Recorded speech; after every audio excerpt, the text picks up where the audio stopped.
deal or no deal?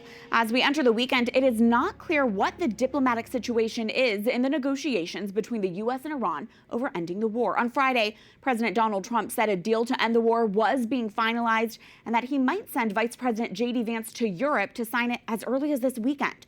But a spokesperson for Iran's foreign ministry says no final conclusion has been reached. Separately, Israeli Prime Minister Benjamin Netanyahu's office announced it is not a party to any agreement. In fact, on Friday, Israel's defense minister says despite any U.S. brokered deal based on American interests, Israel plans to retain the ability to act independently against Iran in the future and will not withdraw from any security zones it currently occupies. And as negotiators work on the U.S.-Iran peace plan, there is no peace in Lebanon, where Israeli airstrikes continue to target Hezbollah militants. This video shows the aftermath of a missile attack in southern Lebanon on Thursday in the Tyre district. At least 18 people were killed as civilians also take the brunt of the fighting. The Israeli military has issued orders for residents to evacuate the area, including for the first time those in the Christian quarter, where the Israelis allege Hezbollah is operating. To discuss the latest, our next guest joins us from his home in Beirut. Dr. Habib Malik is a Lebanese historian and human rights advocate who has spent decades studying the challenges facing Christians in the Middle East. He's a retired professor of history from the Lebanese American University and also happens to be the son of Charles Malik, one of the chief drafters of the Universal Declaration of Human Rights. Habib, thank you for joining us. We are praying for your safety, for your well-being. First, tell us, what is the situation on the ground by you in Lebanon? Well, thank you for having me. Lebanon and most of its population never wanted this war. It's a war imposed on Lebanon by Iran and its local proxy, Hezbollah. They didn't want the war that was started by the same people on October 8th, 2023, one day after Hamas attacked Israel. Now, thanks to these miscalculations on the part of Iran and its clients, we now feel we have a real chance of getting rid of Hezbollah once and for all. Now, it needs to be emphasized that the majority of Lebanese, whether Christians, Sunnis, Druze, and patriotic and courageous Shiites, are against Hezbollah. They want peace, and they support the government and the official security forces, including the army, to confiscate all weapons in the country. Now, this war that is being reported on daily is new and different in the following sense. Israel herself has changed after the October 7 attacks. No longer is it popular for Israelis to contemplate coming into Lebanon every so often to deal with the same threat, kind of like mowing the lawn, only to then have to do it again a few years later. That's why we see a systematic attempt to eradicate the infrastructure that Hezbollah has put together in Lebanese villages in the south, mainly Shiite villages, to destroy the weaponry, to destroy the tunnels, the entire setup. And not only that, but to give fair warning to the civilians to evacuate before these structures, these villages, are razed to the ground. So there seems to be a determination not to allow Hezbollah to reconstitute themselves in the future. And just a few days ago, Israel said it bombed a Hezbollah site on just the outskirts of Beirut. Habib, tell us, what is day-to-day life like for you and your neighbors with these unexpected missiles? Are you even able to go outside? Well, you know, it varies a lot from area to area.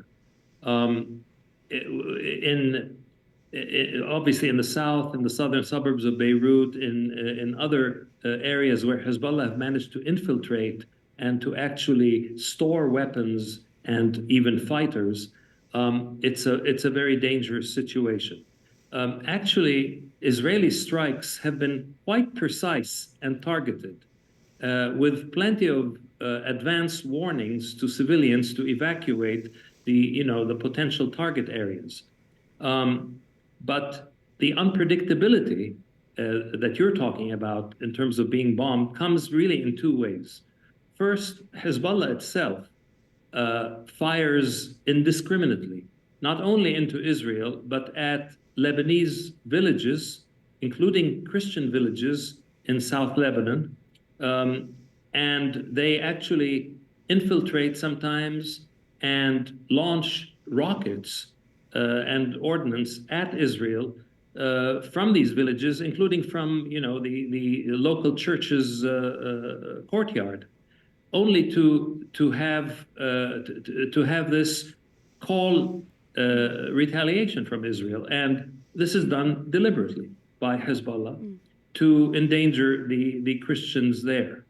Not only that, but the hundreds of thousands of Shiites that have had to leave South Lebanon and their villages after being warned by Israel that their villages could be targets simply because Hezbollah has stationed rockets and weapons in their homes and beneath their homes. The misery caused to these people comes completely at the hands of Hezbollah. They are the ones who instigated this. And, like Hamas, they use the pictures and the publicity of the misery in order to deflect public attention from the fact that they are the ones who made the initial provocation, launched the war, caused all of this, and brought it on themselves and their people. Habib, Lebanon has one of the highest Christian populations in the Middle East. How is this war impacting our Christian brothers and sisters, specifically in Lebanon? What is the state of our church there right now? Yeah, well, look, the church is still very vibrant.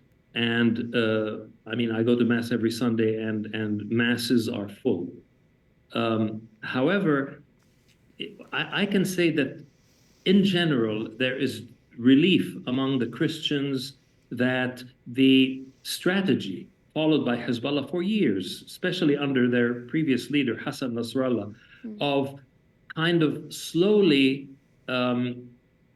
stifling the Christian presence, kind of like putting an unsuspecting frog in water and then slowly heating it to a boil. That strategy seems to have been foiled and aborted. And that is good, simply because of the miscalculation I mentioned earlier. But Christians are very apprehensive about demographic attrition, especially the immigration of the youth in search of job opportunities, the collapse of the economy and the currency, dwindling job prospects locally, and the long time it seems to be taking for any of this to come to some kind of coherent resolution that would bring recovery and so on. They're also apprehensive about Hezbollah infiltration into their areas. I mean, we've seen Israel hit buildings either in Sunni majority areas or Christian majority areas simply because Hezbollah had gone into those places and lodged themselves there. So everybody, I can tell you, Christians and others as well, are waiting for a lasting peace for with all their neighbors, Israel, of course, included, and they really want Lebanon to join the Abraham Accords. And Habib, I have just less than 1 minute left with you, but I do want to point out how Pope Leo XIV's first international apostolic journey was to Lebanon when he traveled there late last year. Can you just briefly share the lasting impact that trip has had on Lebanon to this day? And is there any action or anything you'd like to hear from the Vatican as this war continues to rage on? Yes. Look, the papal visit last year was a smashing success. I attended the papal mass, and I was deeply inspired. And it I was there along with throngs of Lebanese Christians and those of other faiths as well. The site of the papal mass on the waterfront of Beirut is today, sadly, right next to a tent city that is housing displaced Shiite civilians mainly. And all of this is the result of Hezbollah's reckless armed provocations and unprovoked war in the country's south. If the Vatican would want to help, and they have been doing a lot, be more vocal in promoting full peace between Lebanon and Israel, continue shining the spotlight of international publicity on Lebanon's plight, and maybe urge the wealthy Lebanese diaspora to create a fund that could start creating jobs and setting up work opportunities in Lebanon for Christian youth to return back to their country. Habib, we so appreciate you taking the time to join us. Thank you so much. Thank you, Catherine. Thank you.